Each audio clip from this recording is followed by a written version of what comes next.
Olá, assombrados! Eu sou a Ana Paula e vou contar um relato para vocês neste tipo ao vivo de hoje. Tudo bem? Eu espero que sim. Não liguem que eu gravo tudo na mesma leva, então eu fico com a mesma roupa todos esses dias aí do final de semana, tá? Para quem não conhece, nós somos o canal Assombrado, temos vídeos todos os dias no canal. De segunda a quinta-feira, todas as noites, tem relato ao vivo entre 10 e 11 horas. De sexta, sábado e domingo, às 10 da noite, tem um tipo ao vivo como este daqui. Na verdade, às 11 da manhã, todos os dias tem relato também. De segunda a sexta tem tipo ao vivo. De sábado tem coletânea de relatos. De domingo tem coletânea temática de relatos. Meio-dia e meia, todos os dias, vídeo do Matheus com o Almanaque Assombrado de segunda a sexta. Notícias de sábado e domingo. E de domingo, especial do Matheus também. Temos a nossa loja virtual, a Loja Assombrada, onde você encontra camisetas 10 que brilham no escuro. Entra lá, tenho certeza que você vai gostar. E não se esqueça de deixar o seu like neste vídeo. Vamos então ao relato. Olha, veja bem. Ele inicia aqui o e-mail dizendo, né? Olá, Ana, Matheus, espero que estejam bem. Meu nome é fulano. Ainda ele fala, caso haja um vídeo, pode falar meu nome, mas a gente não fala o nome de ninguém aqui, tá? E há alguns meses tomei a decisão de contar uma experiência a qual eu vivenciei durante a infância. Optei então por escrevê-la em forma de conto/relato. E obviamente a primeira coisa que me veio à cabeça foi mandar para vocês. Observação: é uma história 100% real. Ele afirma tudo isso aqui. E eu fiquei meio assim, por quê? Tem até capa, é tipo um livro, sabe? Não é longo, mas não é extremamente longo como um livro. Mas ele está num formato, tipo, tem uma imagem, tem uma capa com o título Herview, não sei, Herview, que é o nome do livro, o nome dele, introdução, contracapa, tem tudo, rodapé com explicações, só que é só essa história aí. Agora, não sei se ele tem um livro que ele publicou isso. Fato é que só tem essa história aqui pra gente. E ele afirma aqui que, apesar de ser escrita num formato de um conto, assim, conto/relato, é uma história 100% real que aconteceu durante a infância dele. Então, vamos ler este relato. Herview. Introdução, então. Primeiramente, tanto que ele não fala aqui comigo ou com a gente, nós assombrados. Ele deve ter escrito esse texto, esse livro, talvez, pessoalmente, mas nada impede de que essa história realmente tenha acontecido com ele. Ele só escreve bem, né? Então vamos lá. Introdução. Primeiramente, gostaria de frisar que desde que me conheço por gente, considero filmes, séries, jogos e até mesmo literaturas de terror ou horror algo completamente insosso. Obras como Halloween, A Hora do Pesadelo, Sexta-feira 13, Invocação do Mal, O Exorcista e outras nunca me causaram qualquer tipo de desconforto, seja psicológico ou até mesmo físico. Às vezes me pego pensando, como que as pessoas conseguem sentir medo de um monstro feito em computação gráfica? Diversos diretores e roteiristas, tanto de cinema, séries, quanto de jogos, apelam para sustos aleatórios, os famosos jump scare, violência gráfica explícita, etc. Alguns apelam para fobias como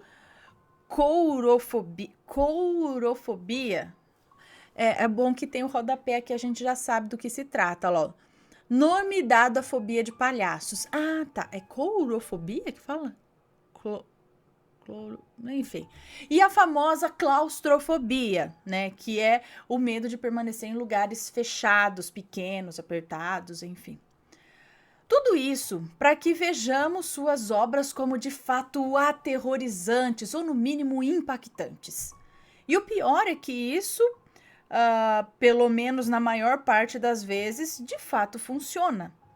Muitas pessoas simplesmente amam tais truques. Nós humanos tememos aquilo que não conhecemos ou não podemos ver, Como, por exemplo, o escuro nos causa medo por diversos motivos, e um deles é que pode haver, pelo menos na nossa imaginação, algo se espreitando por lá, apenas aguardando o momento certo para nos pegar. Exato. É por esse mesmo motivo que inventamos tantas respostas para aquilo que muitas vezes simplesmente não pode ser respondido, e muito menos provado. Precisamos crer em alguma coisa, seja ela boa ou ruim, para que possamos, no mínimo, nos sentirmos seguros. A incerteza nos causa extrema repulsa, extrema ansiedade e extremo sufoco. A incerteza, meus amigos, é claustrofóbica.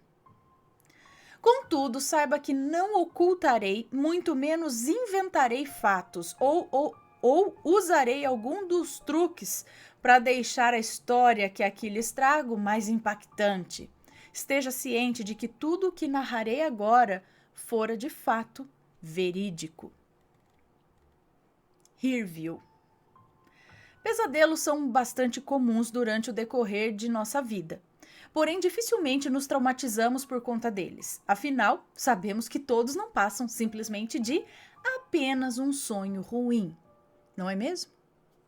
Não sei o porquê, mas acredito piamente que enquanto passamos pela infância, eles ocorram com maior frequência. Sim.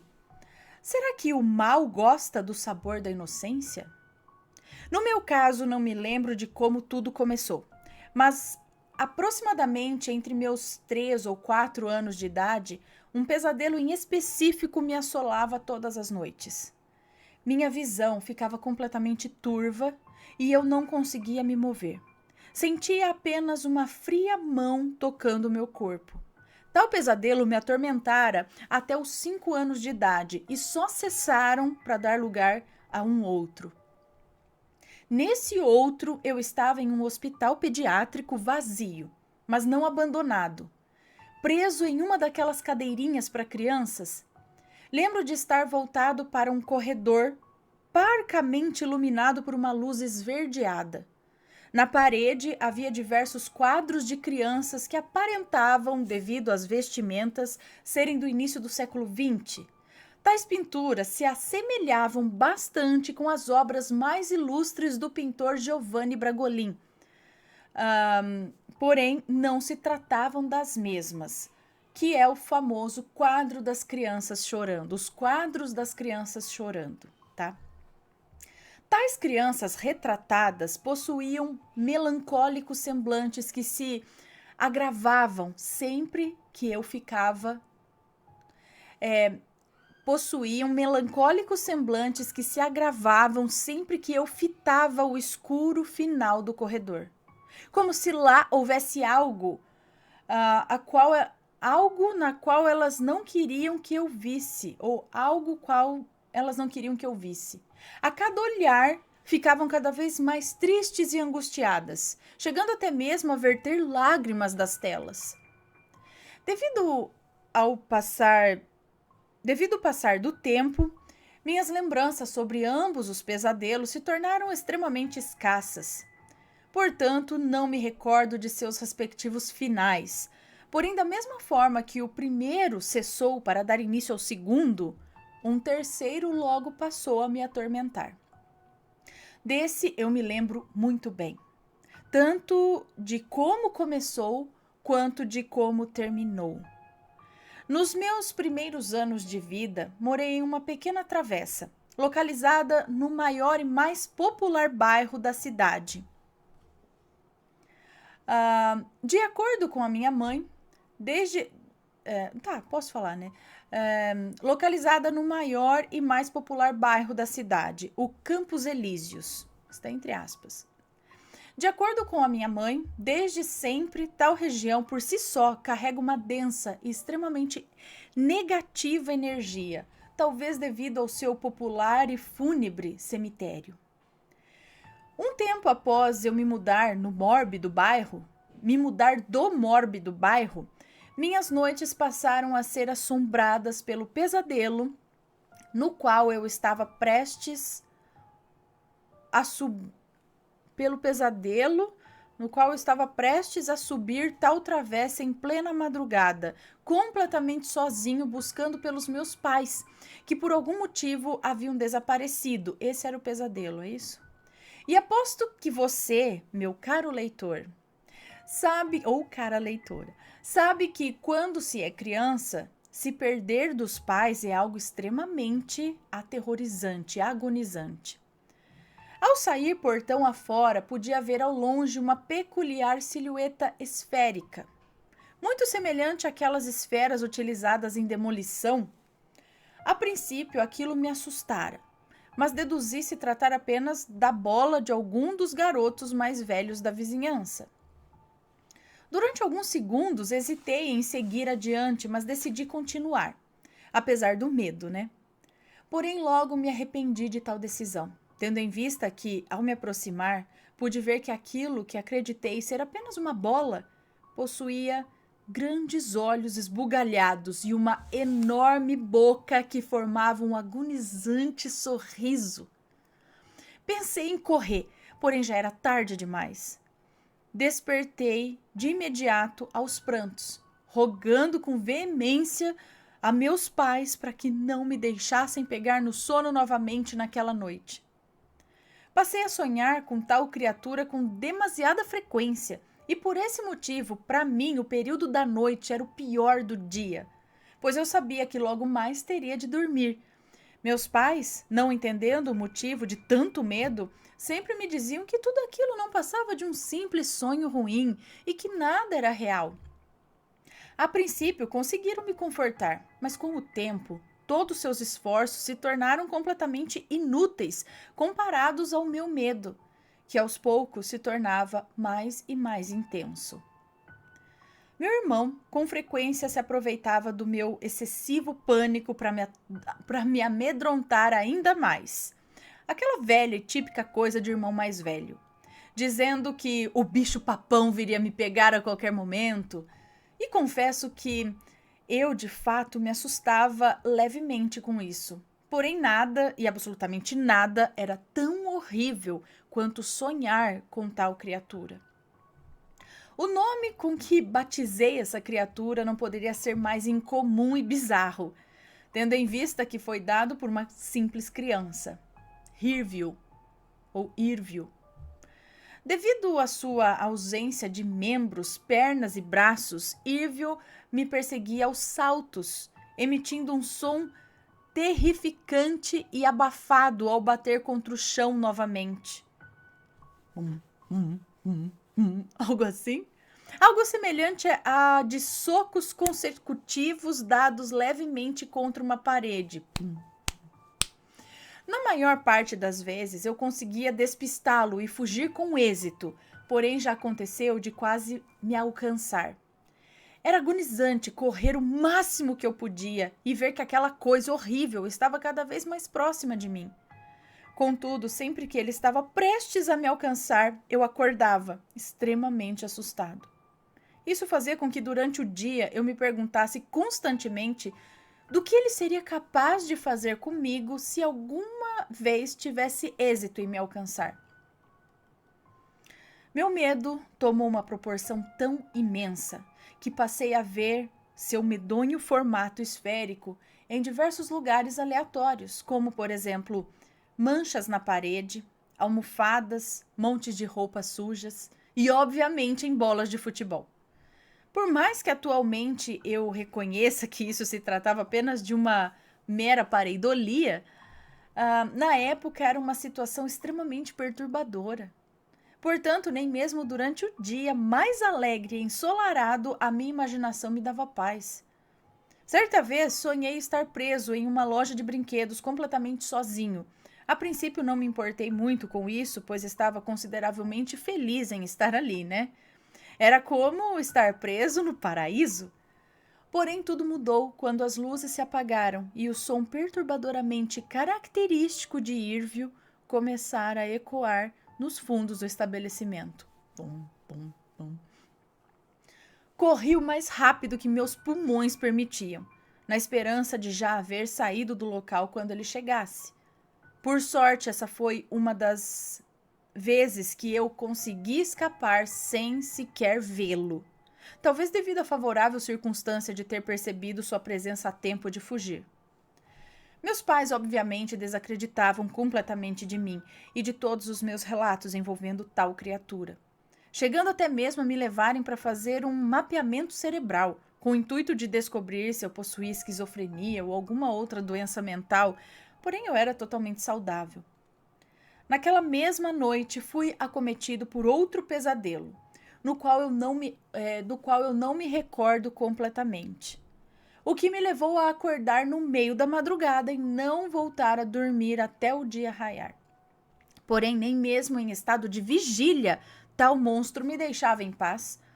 Ao fitar um dos cantos do quarto, pude vê-lo nitidamente me encarando, com seus enormes olhos. Apesar do pavor, segurei a intensa vontade de gritar. Eu não queria acordar os meus pais, nem o meu irmão. Portanto, para amenizar a situação, apenas evitei encará-lo. Fixei então minha atenção para os adornos do berço em que eu repousava e não ousei desviá-la a nenhum custo. Berço? Quantos anos tinha? 5 anos? Enfim. A cada noite, Irvio aparentava estar mais próximo de mim. Começou se espreitando pelos cantos do quarto, depois passou para o guarda-roupa e do guarda-roupa para os pés da cômoda que ficava ao lado do berço. Além de me sentir completamente encurralado, eu me sentia totalmente impotente diante de tal situação, tendo total ciência de que não poderia fazer simplesmente nada para evitar que o pior acontecesse comigo. Em uma das minhas várias perturbadas noites, despertei por volta das 4 da manhã. A primeira coisa que fiz ao ter total certeza de que estava deveras acordado foi olhar para o mesmo local em que o vi na noite anterior. Porém, ele já não estava mais lá. O pânico instantaneamente me paralisara, enquanto um arrepio percorria todo o meu corpo. Fechei os olhos repentinamente. Eu não queria olhar para o lado para confirmar as minhas dúvidas, mas sabia que ele estava ali, exatamente do meu lado. Segurei ao máximo a minha curiosidade, porém foi inevitável dar uma ligeira espiada. Virei o rosto levemente para a esquerda e pude ver seus assombrosos olhos me encarando, junto daquele agonizante, assustadoramente familiar sorriso. Dessa vez não me segurei. Gritei o máximo que uma criança poderia gritar. Não por conta do medo, mas também com o intuito de acordar alguém, para que visse que aquilo de fato não era apenas uma mera ilusão da minha cabeça. Deixei de sonhar com tal monstro por volta dos 8 anos de idade e me lembro muito bem do último pesadelo no qual ele apareceu. Por algum motivo, que até hoje desconheço, dessa vez ele não estava me perseguindo e eu também não estava com medo. Por mais surpreendente que possa parecer, me aproximei do monstro pedindo para que ele parasse de me assombrar e, ao me encarar por alguns segundos, respondeu: "Tudo bem, prometo que não vou te assustar novamente." "Então agora somos amigos?" indaguei. "Isso mesmo, amigos." Dali em diante, Irvio de fato cumpriu sua promessa e nunca mais apareceu outra vez. Conforme fui envelhecendo, passei a enxergá-lo como uma simples bobagem da minha remota infância. Afinal, é muito comum crianças temerem monstros, fantasmas e outras coisas do gênero. Aproximadamente 10 anos se passaram. E em uma costumeira reunião de família, um aniversário, para ser mais exato, meu irmão tocou no assunto. Demos muitas risadas ao recordar de tal história. Devido ao hábito que os meus pais têm de dormir cedo, antes das 10 da noite, ambos já estavam na cama. Fiquei completamente sozinho com meu irmão e lembramos de mais algumas histórias envolvendo Irvio, até que ele me encarou com uma expressão relativamente séria e disse: "Houve um dia", disse ele. "Ah, melhor eu nem te contar." "Ah, que é isso? Termina já que começou, né?" disse eu, extremamente ansioso para ouvir o que ele tinha para contar. "Houve um dia, em específico, no qual, por algum motivo, eu não conseguia dormir de maneira alguma. Portanto, eu passei as horas simplesmente olhando para o teto, na vã esperança de acabar por adormecer. Foi então que ouvi o barulho que você tanto descrevia como sendo do Irville, lembra? O de algo batendo contra o chão? Evidentemente, tal barulho vinha de dentro de casa e estava indo em direção ao quarto em que você e os nossos pais dormiam. Ao ouvi-lo, tentei levantar e até mesmo gritar, mas algo extremamente forte me impossibilitara de tomar qualquer ação. Logo após o barulho cessar, você despertou chorando desenfreadamente. Bem, meu caro leitor, como eu já lhe disse outrora, pesadelos são bastante comuns durante o decorrer da nossa vida, porém, dificilmente nos traumatizamos por conta deles.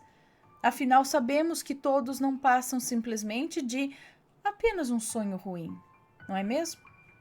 Bem, eu lhes digo, às vezes não são apenas sonhos. E termina o relato. E aqui ele até fez mais ou menos uma imagem do Irville.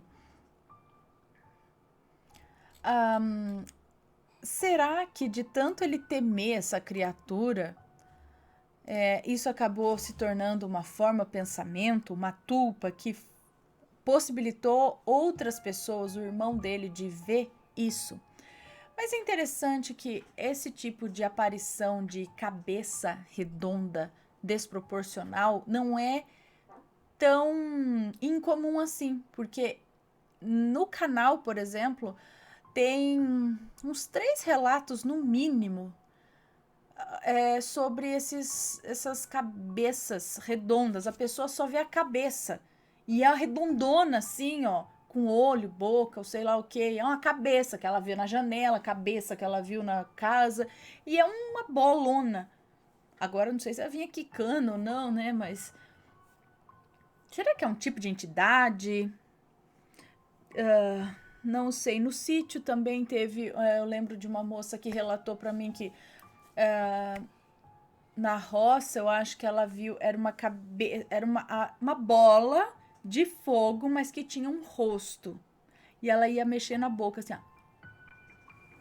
E era uma bola com rosto que correu atrás, tinha umas 30 pessoas no local. Não era atrás de uma pessoa, não. Ela espantava e corria atrás de umas 30 pessoas. Todo mundo que estava saindo do trabalho lá naquele momento, daquele local. Agora eu não sei, né, se era tipo um pesadelo, se de tanto ele temer aquele pesadelo, aquela coisa, aquilo se tornou real e depois virou amigo. É só coisa de criança, não é? Quem aí já teve uma experiência de algo que você só via apenas em sonho, de repente você vê acordado ou até outra pessoa vê acordado? Será que eles podem sair do sonho e se tornar realidade? Deixem as suas opiniões e se tiver algum relato parecido, manda pra gente, ok? Espero que tenham gostado. Um beijo e fui!